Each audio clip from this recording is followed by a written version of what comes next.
En 1979, uno de los imperios más antiguos del mundo sencillamente se vino abajo. La revolución iraní no fue solo un cambio de gobierno, no, fue una convulsión total que borró de un plumazo 2500 años de monarquía y dio a luz un orden completamente nuevo, uno que, de hecho, redefiniría Medio Oriente para siempre. Así que vamos a desentrañar cómo fue que pasó todo esto. A ver, imaginemos la escena. Es tensa, muy tensa. Hay un avión esperando en la pista, y el hombre que está a punto de subir es Mohammad Reza Pahlavi, el Shah, el rey de reyes. Llevaba casi 40 años gobernando Irán, pero para ese momento, en las calles, millones de personas ya no lo querían, exigían que se fuera. Dicen que llevaba un poco de tierra iraní en el bolsillo. Con eso, el último monarca de Persia abandonó su país. La excusa oficial era que se iba de vacaciones, pero nadie se lo creyó. Todo el mundo sabía la verdad. Ese despegue no era solo el fin de su dinastía, era el fin de una de las monarquías más antiguas del planeta. Y esa es la pregunta del millón, ¿no? ¿Cómo pasa algo así? Porque, ojo, no fue un simple golpe de estado, fue una especie de tormenta perfecta, una modernización demasiado rápida, represión brutal, un fervor religioso que ardía por debajo y, claro, muchísimo resentimiento popular. Para entenderlo, tenemos que retroceder un poquito. El Shah Mohammad Reza Pahlavi tenía una visión, casi una obsesión. Quería transformar a Irán en una potencia mundial. Algo así como la Alemania o el Japón de Medio Oriente. Y su gran proyecto para lograrlo fue lo que llamó la Revolución Blanca. Se llamó así porque la idea era que fuera una revolución sin derramamiento de sangre, impuesta desde arriba. Y bueno, sobre el papel, las reformas sonaban bastante progresistas. Había reparto de tierras, derechos para las mujeres, un desarrollo industrial financiado con el boom del petróleo. Pero el Shah quería ir más allá de modernizar. Él buscaba revivir la gloria del pasado preislámico, la del imperio persa de Ciro el Grande, y con eso, de alguna manera, dejar de lado la identidad religiosa del país. El resultado fue una sociedad de contrastes brutales. En las calles de Teherán podías ver minifaldas al lado de velos tradicionales. Era una ciudad cosmopolita donde la cultura occidental parecía florecer. Pero toda esta modernización tan acelerada, que muchos veían como algo impuesto, estaba creando unas grietas profundísimas bajo la superficie. Pero claro, todo este progreso tenía un costo, y uno muy alto.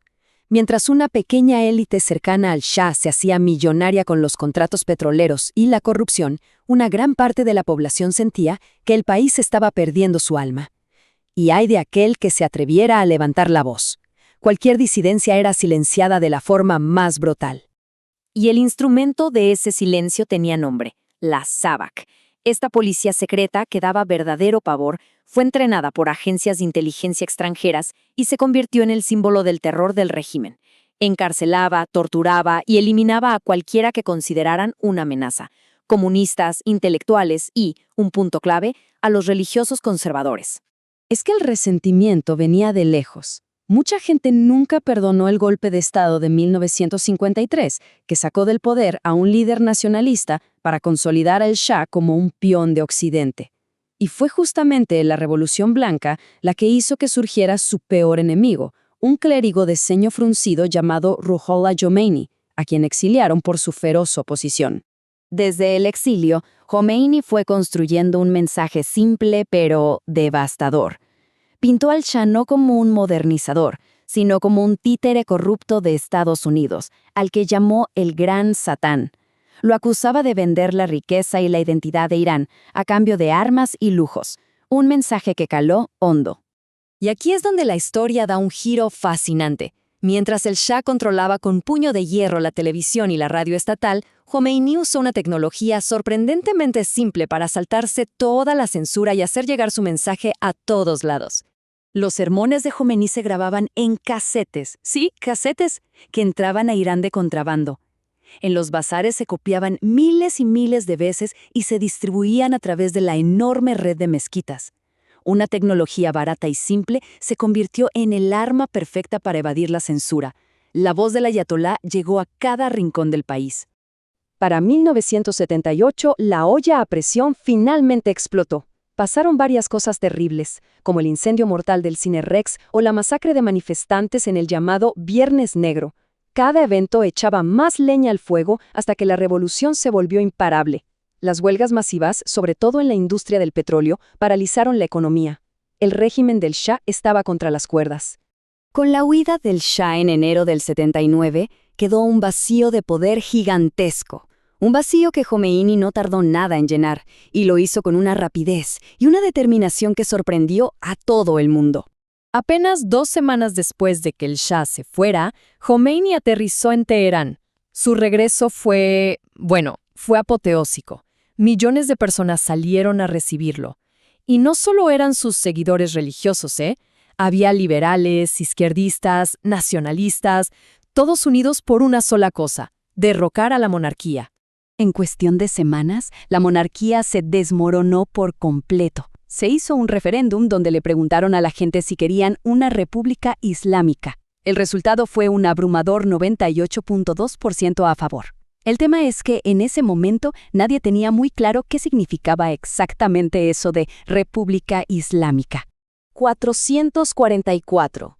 Ese fue el número de días que 52 diplomáticos estadounidenses estuvieron secuestrados en su propia embajada por un grupo de estudiantes radicales. Esta crisis de los rehenes fue el evento que consolidó el poder de los clérigos más duros, limpió del gobierno a los moderados y selló para siempre la ruptura de Irán con Occidente. Y al final del día, la revolución iraní es una de las grandes paradojas de la historia moderna. Un movimiento que empezó con una coalición increíblemente diversa, todos luchando por libertad y justicia, pero que terminaría en un lugar muy diferente. Y este cambio se ve clarísimo en la bandera. El antiguo emblema del león y el sol, un símbolo de la realeza y la identidad persa milenaria, fue borrado por completo. En su lugar se puso una caligrafía estilizada de la palabra Alá. El mensaje no podía ser más claro: la historia ya no era de los reyes persas, ahora le pertenecía a Dios. Y aquí está la mayor paradoja, y para muchos la más trágica de todas. Un levantamiento popular masivo que pedía a gritos libertad de la autocracia del Shah terminó creando una teocracia que, con el tiempo, demostró ser muchísimo más represiva, sobre todo para las mujeres, que perdieron de golpe muchos de los derechos que habían conseguido. La historia de Irán parece un péndulo, uno que siempre se mueve entre su glorioso pasado imperial y su ferviente presente religioso. La pregunta que sigue en el aire, más de 40 años después, es: ¿hacia dónde se moverá ahora?